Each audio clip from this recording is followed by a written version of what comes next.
Hi, everyone, and welcome to this conference hosted by MS Focus, the Multiple Sclerosis Foundation. I'm your host, Debbie Foreman, the Educational Programs Coordinator for the Foundation, and I'm joined by Dr. Ben Thrower, who is here to answer as many as possible, of your MS-related questions for the next 60 minutes. Dr. Ben Thrower is the Medical Director of the Andrew C. Carlos MS Institute at the Shepherd Center in Atlanta, Georgia. We're proud to say that Dr. Thrower is the Senior Medical Advisor for the Multiple Sclerosis Foundation. Thanks for being with us today, Dr. Thrower. I'm going to begin taking questions as soon as I explain the process to anyone who might be new to our webinar process. So if you have a question or a comment, you can ask it by using the Q&A button in the app, which also allows you to send your question anonymously if you choose, or you can just ask your question live by raising your hand. To do that, you have to click the raise hand button or just press the number 9 if you're on the phone. I'll call on you, and of course, then you'll have to unmute yourself. Please don't ask your question. Try to not ask your question in the chat area. Let's keep them all in the Q&A area. It's much easier to navigate that. So I appreciate it if you can do that. And that's about it. Let's see if we have any questions so far. Hold on. Okay, we have one. Oh, haha. Somebody's saying hi. Hi. Hi. Oh, goodness. Let's see. Um, Jim wants to know, what is the difference of oxybutyn and Gemtesa? So those are both medicines we use for overactive bladder. They do work on different chemical receptors. So oxybutynin was probably our very first bladder medicine, a really effective drug, but due to the way it works on the bladder, it can also work on your salivary glands and in your gut. So it can be associated with constipation and dry mouth. Gemtesa and Myrbetriq are two bladder medicines that work on different chemical receptors and tend to be associated with less dry mouth and constipation. Myrbetriq recently went generic, and so we used to have to fight quite a bit for both Myrbetriq and Gemtesa. Myrbetriq's become a little bit easier recently due to the generic formulation. Teresa says, what is your opinion on the new 2X year? 10-minute Ocrevus Zerovo? Yeah, so ocrelizumab or Ocrevus just a few weeks ago got FDA approval for a subcutaneous version. What it really brings to the table is just a faster way of getting the drug. We don't see anything that would make us think that it's more or less effective than the IV form. So you would still come in every 6 months. The nurse would put in a little butterfly needle just under the skin of the abdomen, have you hooked up to a syringe with a little infusion pump. And so if you're getting the full dose of Ocrevus, 600 milligrams, that drug's going to run in over about 10 minutes. Nurse is going to probably watch you for a little bit afterwards. All of your pre-medications would be oral, since you're not having an IV put in. So really what it brings to the table is the potential just to get in and out of the doctor's office faster. And she also asks, what do you think about testosterone for fatigue? So testosterone, so both men and women have a normal testosterone level. Obviously, for women, it's going to be lower than a guy's. If your testosterone levels are low and you replace it, there's a pretty good chance your energy levels are going to be better. You're just going to feel better. So you'd want to get your blood test done and know if you actually need it or not. You wouldn't want to do supplemental testosterone if you had normal levels already. Okay. And Chantal would like to know, is it common with MS to have back pain? So back pain is just common in humans, period. And so it's one of the number one reasons people go to their primary care provider. It's probably a little more common in MS, not as a direct result, but just due to people with MS have increased muscle tone or spasticity. Some people with MS, have altered walking. And so if the mechanics of your walking is different, it can put more stress on your lower back, especially if you're dealing with like foot drop. So a lot of people with foot drop circumduct their legs, so they swing their leg out and around, and it just puts more stress on the lower back. So it can be more common in due to the kind of indirect effects of MS. And Gus would like you to discuss how GFAP and NFL tests help. He recently got tested for both, and his neurologist said it is the lowest he has ever seen, but he's not sure what that means long term for people with MS. So these are both blood biomarkers, or so kind of gives us some insight into what's going on in your brain. We would put that together with how you feel like things are going with your physical exam, with your MRIs. So they're markers of neuronal axonal degeneration. When so that if they're elevated, it would suggest that there is ongoing damage. They're not necessarily specific to MS. They could be elevated with, say, stroke or brain tumor or traumatic brain injury. But in MS, we're kind of using them just to give us more insight. You'd like them to be low. And so where we're using them to tell us, whether there's something going on under the surface that maybe we're not picking up on MRI. We use them in individuals who are newly diagnosed. So you'd expect maybe if you have a very active form of MS, maybe those markers are going to be high. Once we put you on treatment, we would expect them to come down. We're also using them in people at the other end of the spectrum that we're taking off of treatment. So let's say you're 65 and we're thinking about de-escalating your therapy, you're going to go off of treatment. Well, maybe we get a baseline, GFAP and a neurofilament light chain to see where you're at. And then once you stop treatment, we will follow those to make sure they're not creeping up any that would suggest maybe there's some subclinical ongoing disease activity. Thank you. And Lisa said that she's heard a lot lately about the dangers of using gabapentin. She's been using 1,600 milligrams daily for years. Can you just address that for her? So, I mean, there have been some concerns about maybe long-term cognitive changes with gabapentin. It's a tough one. I mean, so many of our drugs that we use in MS, whether it's baclofen or things like that, I think could be potentially associated with cognitive issues. So you're always weighing the risks and the benefits of the medicine. I mean, gabapentin's been around for a long time. I would say, from my personal standpoint, I don't think I've seen any dramatic cognitive changes over time with gabapentin. If I mean, there is some concern, I think, with long-term usage, and so it is certainly worth talking to your healthcare team and say, are there other options out there? If you're using it for pain management, which is the typical scenario in MS, could you look at something like Lyrica or duloxetine, or is it possible that your pain is at a point where you don't need to be on anything at all? So yeah, I think so much of this just comes down to the risk benefit ratio. Thank you. Lillian is asking if MS can cause weakness to the muscles in the lungs and the diaphragm. In theory, it could, but it's fortunately it's pretty unusual that it does. So we do occasionally see, people with MS having respiratory failure, but it's a rare occasion, and usually this is in someone with really, really severe disability, usually lesions high in the cervical spinal cord or in the brainstem. What's more common is that people with MS might get a little bit of something called a restrictive ventilatory defect. So most of what moves air in and out of the lungs is the diaphragm, but a little bit of air movement is the muscles in between the ribs. And so if those muscles between the ribs are either a little weak or a little tight due to spasticity, some people with MS will get a very distinct sense of shortness of breath. And it's a little alarming to people. The good news is if you measure oxygenation in those folks, it's normal. It's a sensation without a lot of physiologic consequence. And so, some of the things we do for that or have people maybe work with a speech language pathologist to try to either stretch or strengthen those muscles. Sometimes people will be prescribed an incentive spirometer for home use to try to work on their pulmonary function. There's another device called a breather that the speech language pathologists use to help strengthen some of those muscles.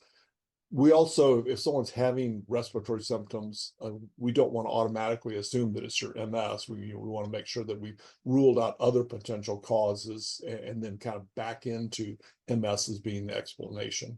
Hmm, good point. Catherine asks, what monitoring would you do for a patient on Kesimpta, and what point would someone require plasma infusions? So with any of the B cell therapies, typically what we're going to do is get a CBC with differential, and what we're primarily interested in is your lymphocyte count, your absolute lymphocyte count. And then what we would like to do is something called quantitative lymphocyte subsets. That's the blood test that's going to break those your total lymphocytes down into B and T cells. So your B cell therapies like Kesimpta should lower a certain subset of B cells, and usually what we're measuring is CD19. That should be low because that's what Kesimpta should do. On the other side of the ledger, your T cell subsets, especially CD4 and CD8, should be normal. We also check IgG and IgM levels as a measure of antibodies. We would like for those to be normal. Where the gray area is at is, how low is too low with any of these things. If your absolute lymphocyte count was a little low, if your T cell subsets were a little low, or if your antibody levels were a little low, at what point do we need to do something? Some of that's going to depend upon whether the person is having any superimposed infections. Low lab markers combined with an increase in infections like upper respiratory infections or UTIs is probably something we should do something about. Typically, when we think about, does someone need to be on immune globulin, IVIG, that would be the person who has really low IgG or IgM levels and is having infections. And so that one option for managing that is to think about adding immune globulin intravenously. The other option is just adjust the dose of the drug. Either give a lower dose or give it less frequently. Thank you. Catherine asks, um, and I'm sorry, Diane said, do you believe Mavenclad slows disability progression? And do you think it is safe as Ocrevus? So I Is it think as safe Mavenclad as is, Ocrevus?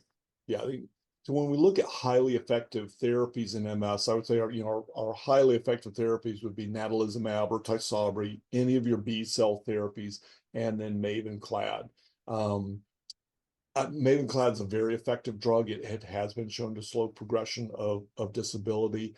Our goal with any of these highly effective drugs is really the same regardless. What you're shooting for is NEDA, NEDA, no evidence of disease activity, no relapse, no progression of disability, no new MRI lesions. And that's what we would like to see with any of these drugs. The safety profile of Ocrevus and Mavenclad are different. I don't know that you can say one's better than the other. They both require lab monitoring, and they both just require a discussion about the risks and benefits of the drug. But I don't know that you could say that one's better than the other in terms of the overall safety profile. Thanks. Can dry needling be helpful for MS spasticity, and how long should it be done for? So a lot of physical therapists and other, therapists do dry needling. What I've seen it mainly helpful for is pain. So outright spasticity, I don't think it's unreasonable to try it for spasticity. I wouldn't say in my experience it's been the most effective thing for managing spasticity. I've seen it help more with localized pain, whether it's shoulder pain or specific muscle that's painful. Certainly safe. If it's working, it's usually done kind of in sessions where you'll do around, maybe for a couple of weeks, hopefully get pain control. If the pain recurs in the future, maybe go back and do it again at that point. Great. And I know you addressed this a little bit before, but somebody's asking, what are the side effects of baclofen for MS? So the biggest side effect of baclofen is drowsiness. And so the rule with baclofen when we started is to start a small dose and slowly titrate upwards. The other thing we see sometimes with baclofen is, while we're trying to control the muscle tightness and the spasms, sometimes it almost works a little too well. And we go from being tight to being kind of a rag doll and being floppy. So normally what we'll do with baclofen is titrate upwards on the dose until we get the desired treatment effect and the person's happy with it, or they start running into one of those two side effects. They're either sleepy or getting too loose. Hmm. Deborah has a good question. Not that they're not all good, but this happens to be something I've never heard of before. She said she was just told by her orthopedic surgeon 3 weeks before she was supposed to be having a total knee replacement surgery that MS patients have longer recovery time, increase of spasticity, more infections, etc. What do you know about MS patients and the prognosis with knee replacement? So It sort of depends upon the individual with MS. If I have a healthy individual with MS with no walking issues and they're not on a drug that has any immunosuppressive effects, I would expect their recovery to be pretty much like anybody else's recovery. If your mobility is limited, you're using a cane, walker, wheelchair, that's going to probably impact your rehabilitation after the physical therapy. So maybe your recovery is going to be a little slower just because you can't rehab quite as aggressively as someone else. The risk of infection really should only be different in a person with MS if we have them on a medication that's compromising their immune system. So, outside of that, the infection risk really shouldn't be any higher. The spasticity question, so spasticity and spasms are notoriously what we call stimulus responsive. If something knocks you off your game, whether it's a UTI, an upper respiratory infection, sleep deprivation, or a surgery, spasms and spasticity can act up temporarily. I don't think it's a reason not to pursue knee surgery if it's needed. It's just something we need to be aware of. And maybe we have to make medication adjustments, or maybe we have to be a little more aggressive with stretching exercises if those spasms and spasticity are acting up post-operatively. Thank you. Can MS cause rotator cuff pain for several months? So not directly. There is a kind of an increase in shoulder pain in people with MS for a couple of reasons. If your range of motion is limited due to spasticity, you can be a little more prone to shoulder pain. If you're using a cane or a walker, sometimes you're putting a little bit more stress on the shoulder joint. A lot of the shoulder joint integrity is muscle. And so if again, you tend to be a little bit weaker on one side, you may be a little bit more prone to shoulder pain just because of that weakness. At Shepherd Center here, we have an upper extremity clinic run by orthopedic surgeons. We have one guy who does shoulders and one guy that does from the elbow down. And the shoulder guy kind of jokingly refers to MS shoulders because he sees more shoulder pain in general in our MS population for some of those indirect reasons.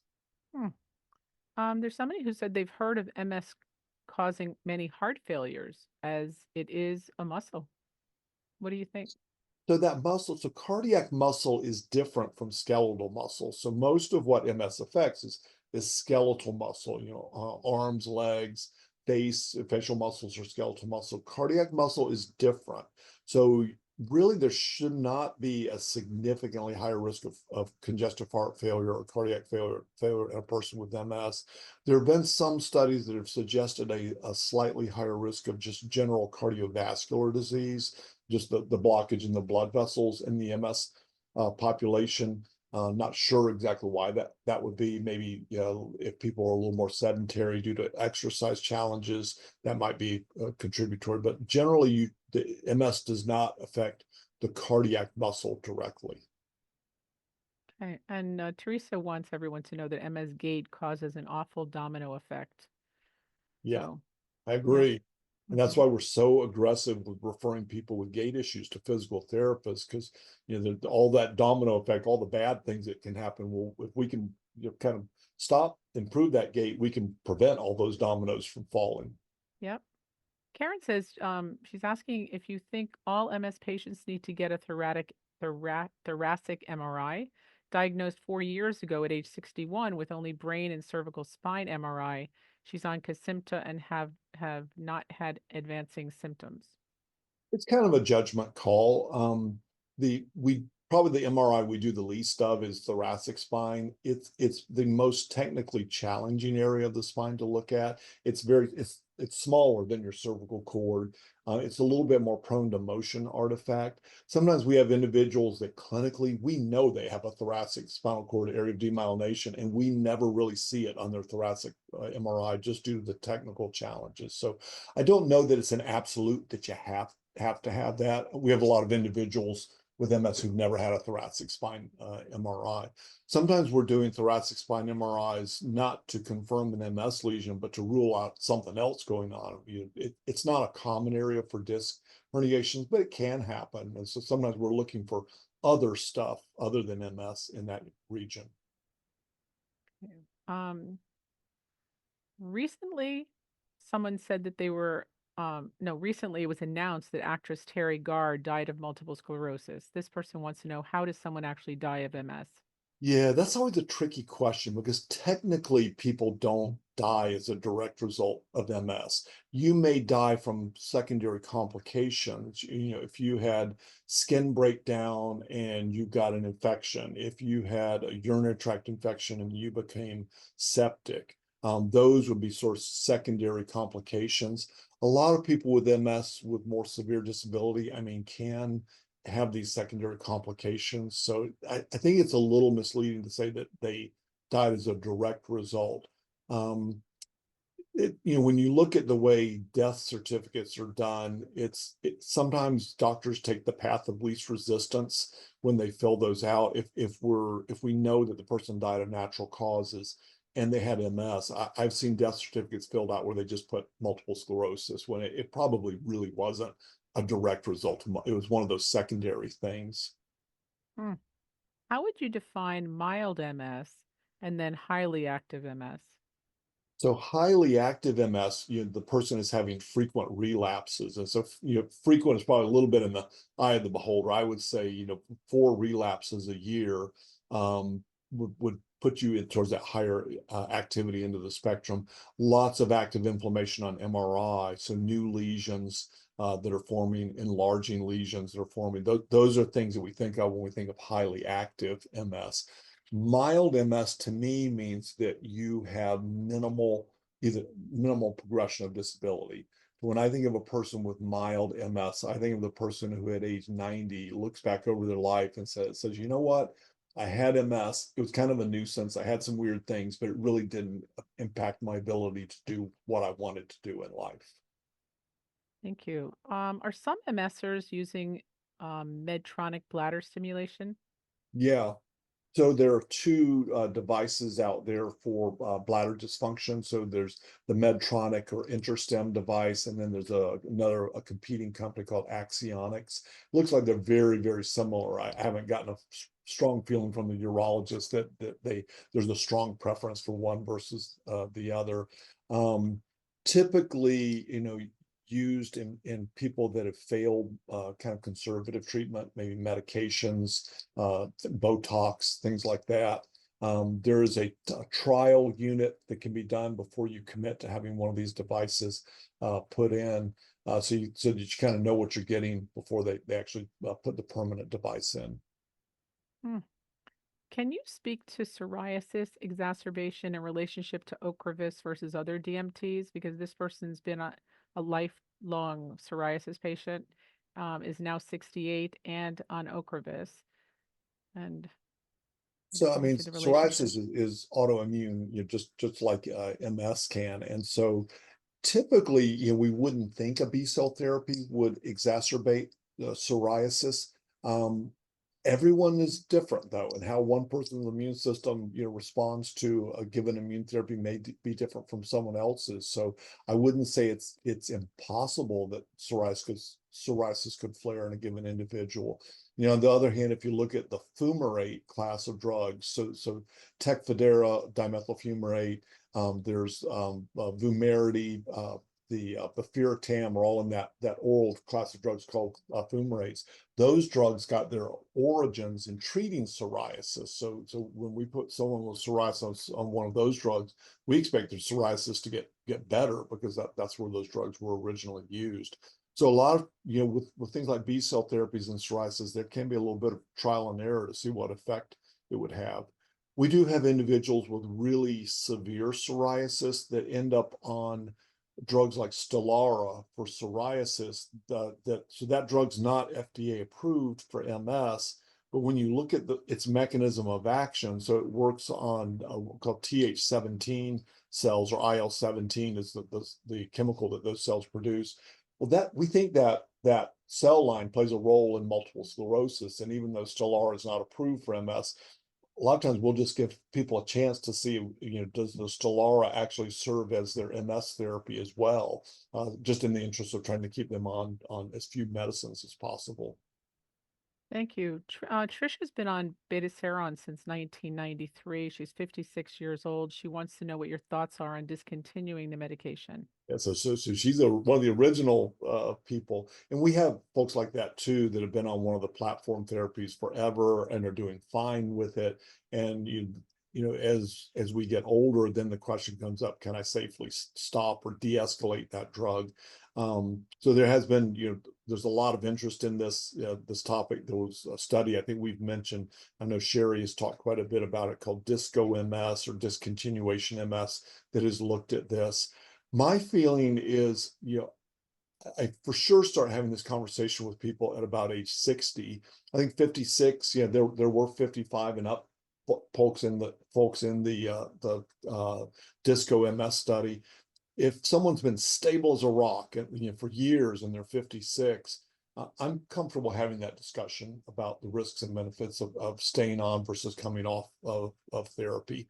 Um, Most of our individuals with MS are also on some type of vitamin D replacement therapy, although the data is mixed on how protective vitamin D is. I mean, there is some evidence that it has a disease modifying effect in MS. So, we do leave our folks who go off of something like beta serum, we leave them on vitamin D therapy and monitor that.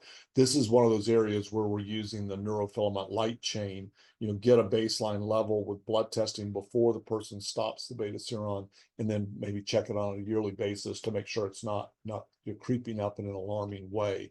I will add that there is a normal slight rise in neurofilament light chain with normal human aging. So we kind of want to factor that in, maybe a little bit of elevation over years of aging is okay, but anything, more than just a little bit might be an indication that there's something going on under the surface.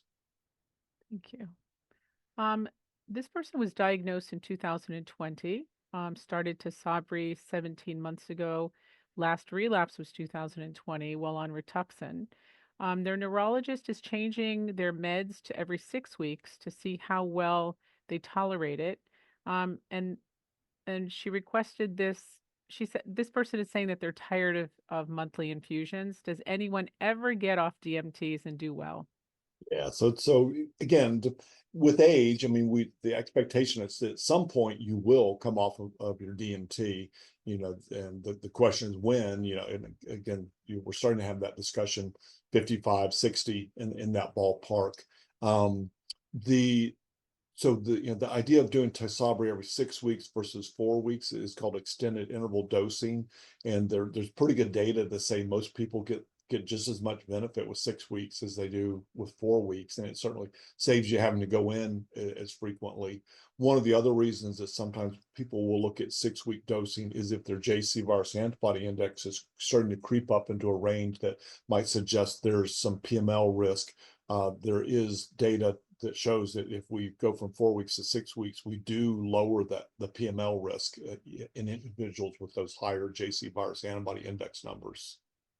Thank you. Do you have an opinion on taking the RSV vaccine for those MS people around small children? Yeah, I don't think I have a strong opinion on that yet.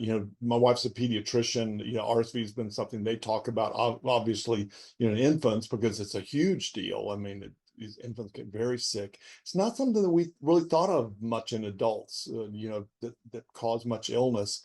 Um, I don't have a strong opinion on it yet. I can say I don't see a lot of adults getting super sick with RSV. I certainly wouldn't tell someone it's wrong to get RSV vaccination. It's there and it's available if you wanted to, if you have a high exposure to kids. Like for instance, my wife is a pediatrician. She's got little kids coughing in her face all day. She probably will do the RSV vaccination. For me, mainly working around adults and not having that exposure, I don't plan on doing it for myself. So yeah, I think it's a personal decision. It's not something I'm highly worried about in my MS population. Thank you. Gus is asking if there's a link between triglycerides and MS. Triglycerides, no. So I've never seen anything there. There has been some research looking at different cholesterols levels and suggesting that there could be some linkage there, but I don't think it's anything that we can hang our hat on yet. There has been interest in using statin drugs as disease modifying therapies in MS. The statin drugs, not only have the cholesterol lowering effect, but it looks like they have some effect at the blood-brain barrier.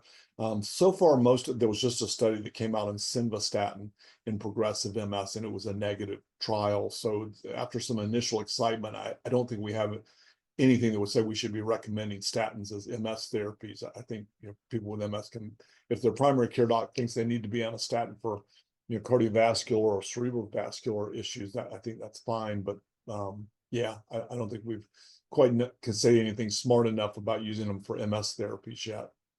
Thanks. Chantel wants to know, is there an age that we should stop treatment?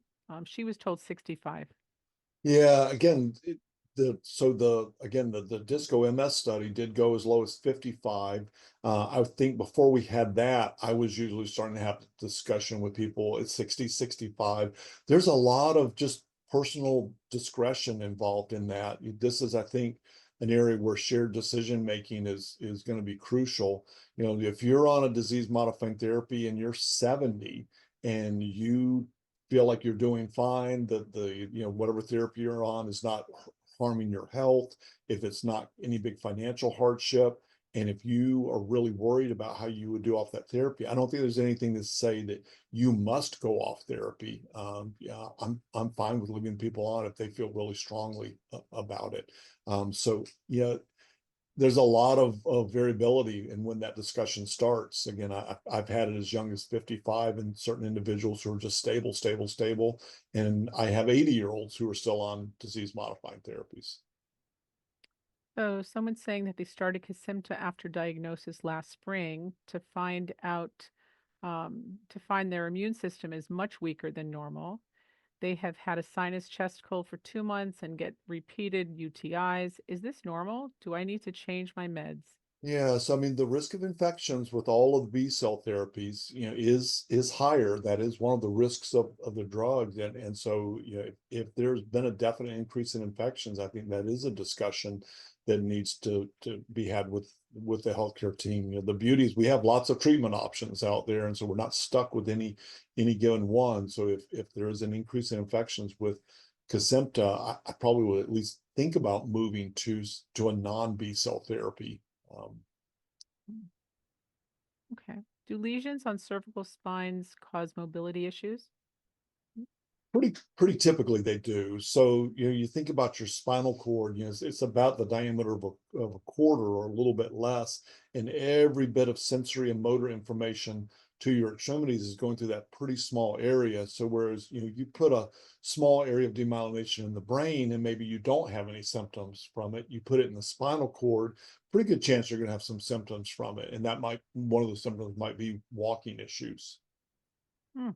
Do doctors give MRIs twice a year of having extra issues and then put on a different DMT? You can. So the kind of the standard MRI frequency would be annually. But if, let's say, the person is newly diagnosed and they have a lot of active inflammation on their MRI, well, you might do an MRI 6 months after starting treatment just to show that you put that fire out. If someone is having new or worsened symptoms, you might do an MRI sooner, like in that situation, sooner than 1 year. So the 1 year is a general guideline, but we certainly do occasionally do them sooner than that. Hmm. Doris is asking for you to explain the neurofilament light chain, the use. Yeah. So neurofilament light chain is a protein, and the analogy that I use, if you think of the neurons in the brain and spinal cord as like little houses, the neurofilament light chain is the frame of your house. And so imagine a tornado comes along and hits your house, and now your house kind of explodes, and that wooden frame goes everywhere. Well, if the cell is damaged, whether it's an MS lesion or stroke or an infection, that protein that makes up the frame of that neuron goes into the spinal fluid and then ultimately in the bloodstream where we can measure it. So neurofilament light chain is a marker of neuronal degeneration. So it tells you the neurons are being damaged. We're using it to help us know what your MS is doing, but again, it's not specific to MS. It can, anything that damages the neurons, stroke, brain tumor, trauma could cause that to go up. But in our world, we're using it specifically as a marker for what your MS is doing. Hmm. Teresa is asking, what are your thoughts on the PONS device for gait improvement versus the cost? Yeah, so it's exciting and challenging at the same time. So, our the I think to me the holy grail of MS is neural repair. How do we repair damage in the brain and spinal cord and reverse disability for people with MS? If we can't repair it, what if we could reroute it? So that's called neuroplasticity, and that's what the PONS device is supposed to do. So what the PONS device was shown to do is if people got aggressive rehabilitation, these were people with MS with walking issues, both groups got aggressive rehabilitation. The group and one group had the device, one group didn't have the device. Both groups got better. The group who wore the device got a lot better. And we would assume that's due to forming these new pathways. The challenge that we've had that she's kind of alluding to is the device is about $24,000, and we have had zero luck getting an insurance company to cover it. I am batting exactly zero, getting any insurance company to cover it. So you've got to get it paid for, number one, and then you've got to find a physical therapist who is familiar with working with this. The company Helius, Helius, will train physical therapists out in the community in using the device, but it's a lot of physical therapy, and I think it's going to take a therapist. We here at Shepherd, that's all our physical therapists do is MS. So they're very interested. Well, out in the community, those therapists are doing MS and stroke and a lot of other things. They're going to have to be pretty committed to working with the MS community to get that training and to do the amount of rehab that is required for this device. So, yeah, it's been challenging, I would say. Hmm. Mike said he hasn't been on any DMT for 20 years, and his last MRI showed two new lesions. His neuro wants him to get on Ocrevus for just 1 year only. Does that make any sense to you? Um, my knee-jerk reaction would be to say no, but there is some evolving data that says maybe. So we had always thought that the B cell therapies worked by keeping your B cells suppressed, and to get the treatment benefit, you had to keep your B cells low. Well, there's some new evidence saying that maybe part of what B cell therapies are doing is kind of retraining your immune system to be less inflammatory. So there was a study with Ocrevus recently that looked at 9-month dosing versus 1 year dosing, and people seem to get the same benefit with 9-month dosing. I will say we have a couple of individuals that through weird circumstances have evolved to be on once a year dosing with Ocrevus, and they seem to be doing fine. So could you give someone 2 doses of Ocrevus, so a year's worth, and they would do fine for a long period of time? I would say a maybe. So it's not totally crazy to think. I think part of that decision might come down to how old is the individual. So you had MS for 20 years, you've had 2 new lesions. Maybe if we, just whacked your immune system back into line for a little bit for a year, maybe you'd go another 20 years and not. So I don't think it's totally crazy to think about that. A little Hmm. unorthodox, but maybe not totally out there. Thank you. Karen says that, well, she wants to know if you can have primary progressive MS and have no progression. If you do not, then does that mean you don't really have primary progressive MS? Or is that an improper diagnosis? Yeah, I mean, when you look at the McDonald criteria for how primary progressive MS is diagnosed, I mean, part of the requirement to diagnose primary progressive MS is that you have progression over at least a year. I guess could the person meet those criteria so they have progression over a year, and then at some point the progression becomes so minimal that it's really not noticeable. I think it's possible. I certainly have some people with primary progressive MS who looks like their progression has really slowed down for reasons we don't completely understand. These are people who usually are not on any treatment. But if the person has never had progression, I would question, well, how did they get diagnosed if they've never had progression? Was it based upon an MRI finding, which really would not be, you really shouldn't meet diagnostic criteria if you've never had progression at all. Hmm. And Mike, who was your previous question, said he's 67 and he's had it for 34 years.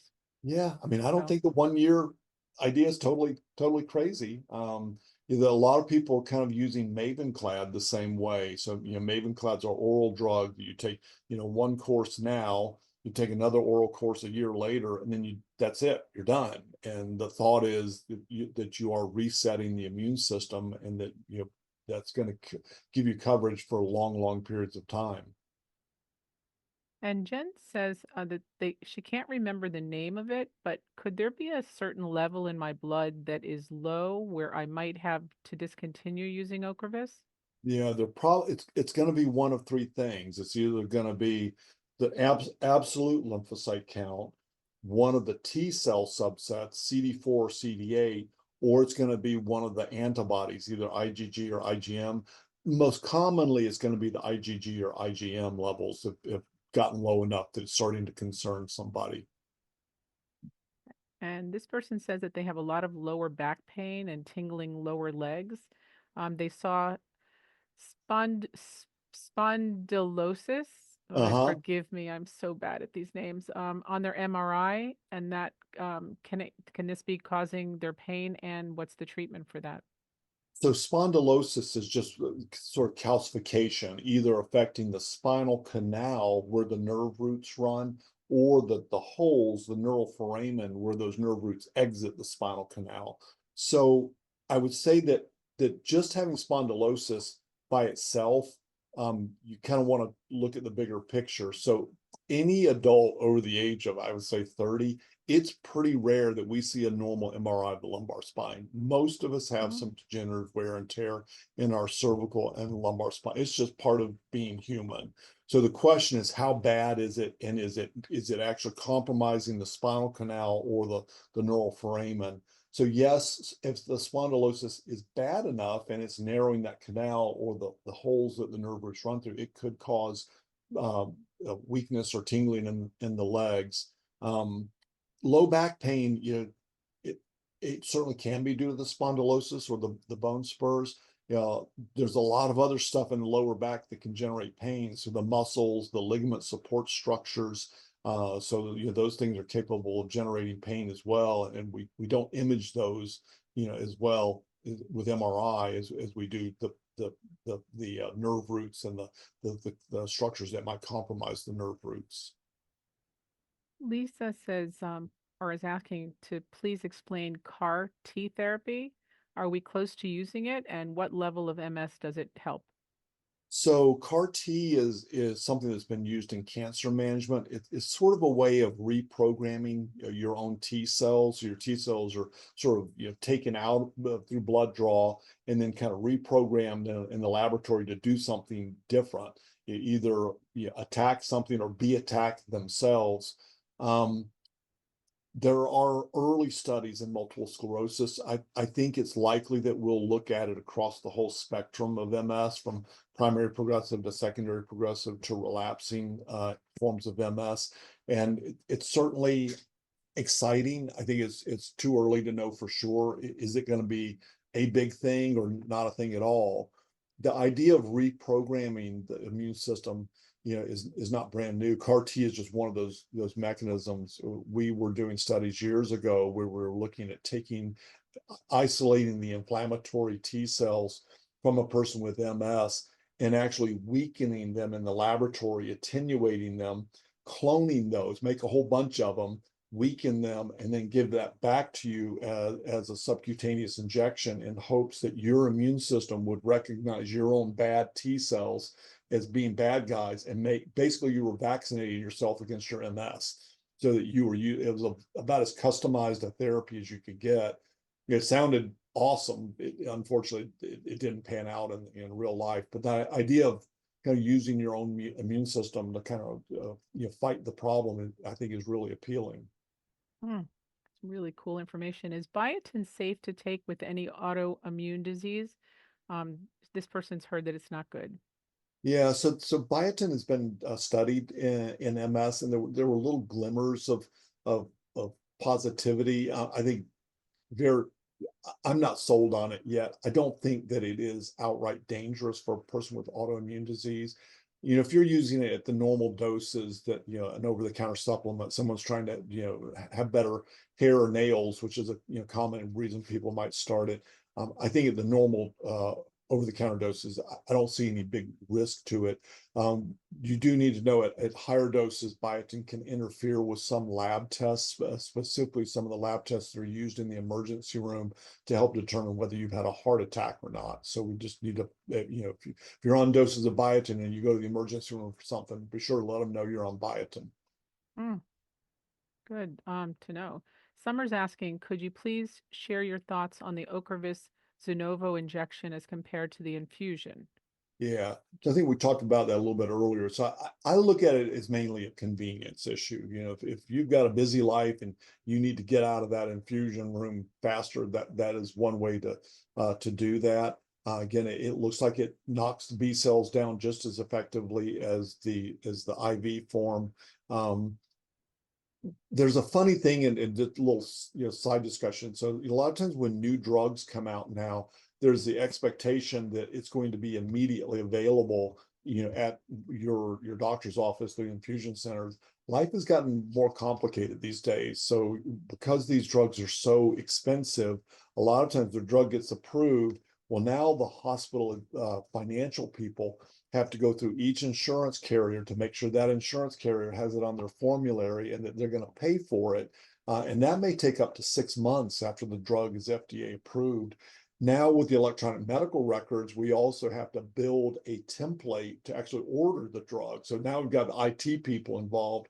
So, and usually we try to do those things simultaneously, have the financial people do their thing and have IT people do their thing. But there is frequently a lag now between drugs are FDA approved and when we can actually practically give them. One of the little funny side stories. So we were presenting the sub-Q Ocrevus, story to. We try to keep our folks up to date on whatever's new.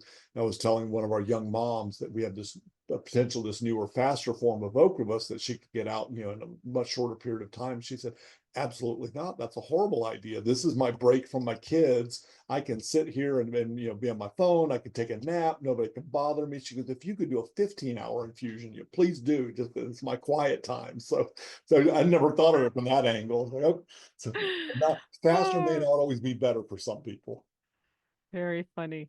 So is skin this if the skin is bruising in your thighs when you're injecting glutathione acetate, should the depth be lowered to a 4 to prevent this?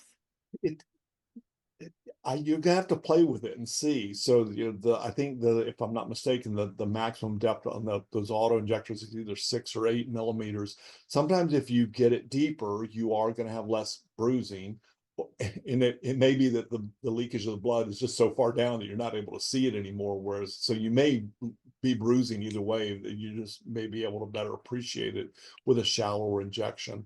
So I think it's a lot of it is just trial and error and playing around with the injection sites. One of the things we always tell our folks on any of the subcutaneous injections, Copaxone and the interferons, is realize when those nurses did your training, their hands are tied a little bit. They can only talk to you about the injection sites that were done in the studies. There is nothing magical about those injection sites. You can inject subcutaneously anywhere where you can pinch an inch. So if you want to move way far out on your flanks, pick up some other sites on your legs, all of that is fine. And maybe you give some of those other sites that you've been using for a long time, give some of those sites a break. Hmm. Would you have any thoughts on going from Ocrevus to Mavenclad? I get very, very different drugs. I would say that switch from Ocrevus to Mavenclad is not an uncommon one. It would be much more common than going Mavenclad to Ocrevus. We typically, when we think of Mavenclad, we think as that you're going to get that drug. There is some data out there for giving a third course down the line, but you're probably not likely to go Mavenclad Ocrevus. Whereas again, Ocrevus Mavenclad is certainly something that's done fairly commonly. Both highly effective drugs, just very, very different mechanisms of action. What's the difference between Kesimpta and Ocrevus? So your B cell therapies are Kesimpta, rituximab, which is off label. And realize with rituximab, you've got the original Rituxan version, and you've got the biosimilars. So you've got Ruxience and Truxima. They're all rituximab. You've got Kesimpta, you've got Ocrevus, and you've got Briumvi. All of these drugs are anti-CD20 monoclonal antibodies. So they all work by depleting B cells in your immune system. There are some subtle differences in how they deplete B cells, and those subtle differences in how they actually kill those B cells may lead to some differences in infusion reactions. And so, yeah, there are some differences there in how they do it. Thanks. Do you still recommend the COVID vaccine for MS patients? So we are fortunately in a way better place now with COVID than we were back with the Delta surge. I mean, that was, commonly, making people really sick, putting them in the hospital and sometimes killing them. The virus seems to have mutated into something much more benign. It's still serious for some people. So I mean, whereas in the past we were strongly recommending COVID vaccination in B cell therapy patients because they didn't make a lot of antibodies to COVID vaccination, we were giving them the COVID monoclonal antibodies, so giving them passive immunity. Not pushing as hard now. I think we're just in a much better place with COVID. Hmm. Linda says if you're on traditional DMTs like Avonex for years and want to stay on a DMT, should she switch to Mavenclad or just stay on Avonex? So it really depends on, are you getting what we want you to get? So, and that goes back to that NEDA concept, no evidence of disease activity. If you have no relapse, no progression of disability, no new MRI lesions, and you're happy with Avonex, there's no problem staying on Avonex. Sometimes people get tired of the injections and maybe they want to switch just for lifestyle convenience reasons. But if you're happy with it and you check all those boxes, there is nothing to say you have to switch. Is there a preferred age to start Mavenclad? Because this person sees it usually as an exit strategy. Yeah, I think that's probably the most commonly used area as an exit strategy. There's certainly not any reason you couldn't use it younger, but if you think about, so we've got 20-year data now. So, what if you have a 20-year-old, would you use it in that person? There's nothing that would say you can't, but I don't have, so now when the person's age 40, hopefully we'll have data by the time that person gets there. But I think one of the reasons it's more commonly used in the somewhat older individual is just because you think of it as a one time, it's going to hopefully be the last therapy that you're on. And we just don't have, 30, 40-year data at this point on it. Hmm. Do you know of any topical creams for pain relieving in MS? Yeah, so it depends upon what kind of pain. So if it's we use a lot of topical CBD can help sometimes with muscle tightness. Sometimes with neuropathic or burning pain is certainly a very benign thing to do. There are topical forms of lidocaine like Salonpause, 4% lidocaine over the counter if you're having more burning type pain. If it's more of a musculoskeletal joint type pain, diclofenac or Voltaren gel, great anti-inflammatory gel over the counter. And then there's a kind of a weird one that's been around forever. It's more for burning type pain called capsaicin or Zostrix. That's the capsaicin is the chemical that makes hot peppers hot. If you put it topically on the skin, it does deplete nerve endings of chemicals that they use to send pain information back to your brain. People will either have a love-hate thing with capsaicin, either because it can be pretty irritating to the skin when you first put it on, makes the skin kind of red before the pain goes away. I would say if you're ever using a capsaicin topical, either use gloves or you better wash your hand really, really well, because if you touch your eyes, nose, throat, or other sensitive areas of the body, you will only do it once. Yeah. Wow. Thank you. What are the best ways to improve MS gait issues? So I, I work in a rehab hospital, so I'm pretty biased towards physical therapy. So I really like to get the physical therapists involved to sort out, what is it that is impairing your gait, or is it one thing? Is it several things? Is it, hip flexor and ankle dorsiflexor weakness, which is high up there on the list of things that impair gait. Is it loss of proprioception or the ability to feel, changes in joints, which is going to make you kind of walk like you've had a drink too many? Is it both of those things? So yeah, I'm a big believer in getting the physical therapist involved. Thank you. Do you know of any supplements that MS folks should not take and some that they should take? So, in theory, we're nervous about, immune stimulants. So you could say, well, something like lion's mane or echinacea, are supposed to be immune stimulants. So the politically correct answer is that people with MS probably shouldn't take those. I will tell you, just anecdotally, I've had people with MS take both of those, and I've never seen someone crash and burn from it. But again, the immune stimulants would be something that in theory people with MS should probably avoid. Um, the biggest supplement that that we kind of watch and check blood levels on is vitamin D. So a significant portion of the MS community are vitamin D deficient, and certainly in the laboratory and in a lot of human trials, there is evidence that correcting vitamin D deficiencies is associated with anti-inflammatory effects. In the MS world, you are going to find believers and non-believers. There are smart people who I respect in the MS world who don't believe vitamin D has any immunomodulatory effect in MS, but I would politely disagree with them and argue that I think there's more evidence that it does. Hmm. We have two people now that we opened up the can of vaccinations. So we have somebody asking if you recommend getting an annual flu vaccine, and another person saying, how in the world, if it takes up to 6 months for drugs to be FDA approved, how did they come up with the COVID vaccine so quickly?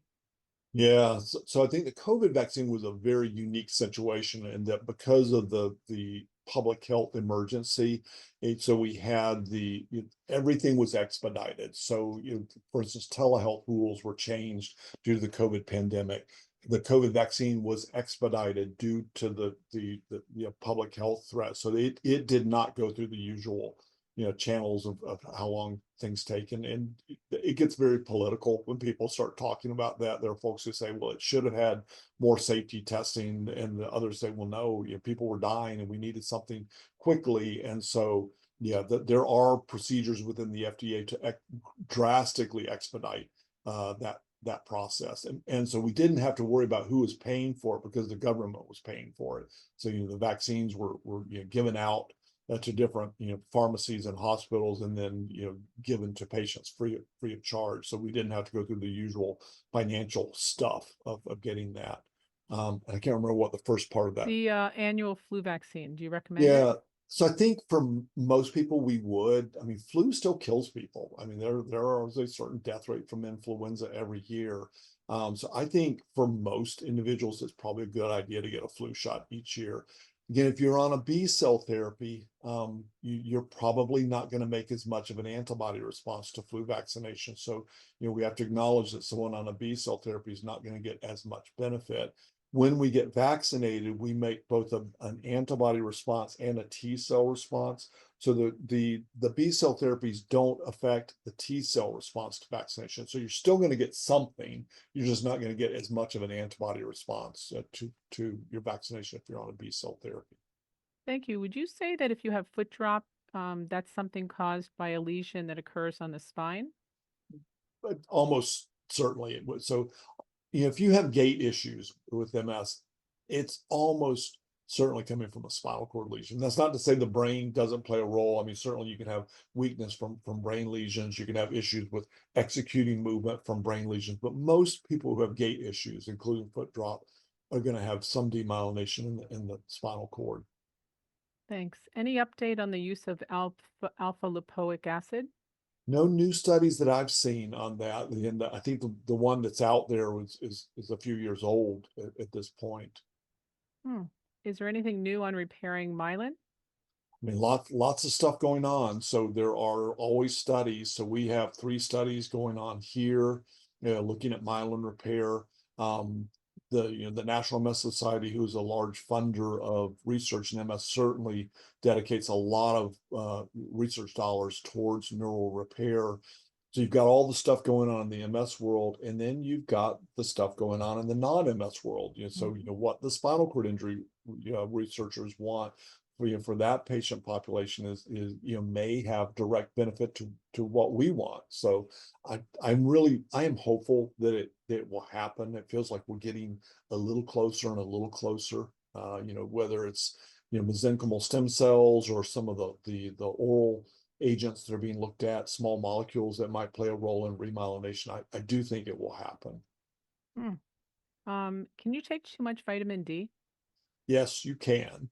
So the any of your fat soluble vitamins are potentially toxic if you get too much. So your fat soluble vitamins are A, D, E, and K.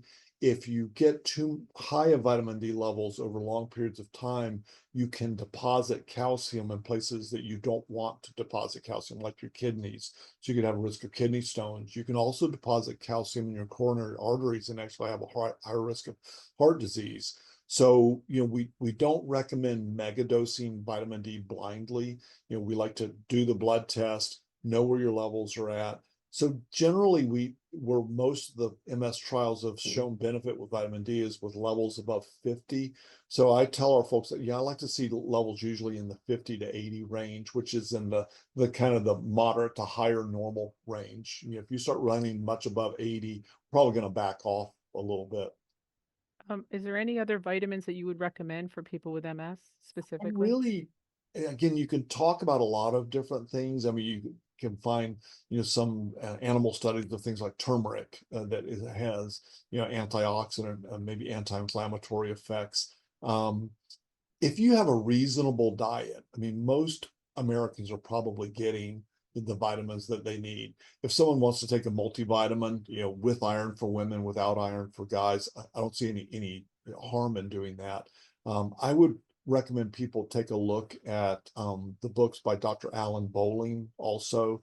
So I believe there are 3 editions out there. Just get the most recent one, where he looks at alternative and complementary therapies, including information on vitamins and supplements in MS. And he does a really good job of, saying, if there's research on a certain vitamin or supplement in MS, let's talk about it. If there's not research that is, conclusive one way or the other, let's talk about, in theory, what do we think that vitamin or supplement does, and why would that potentially be good or bad for people with MS?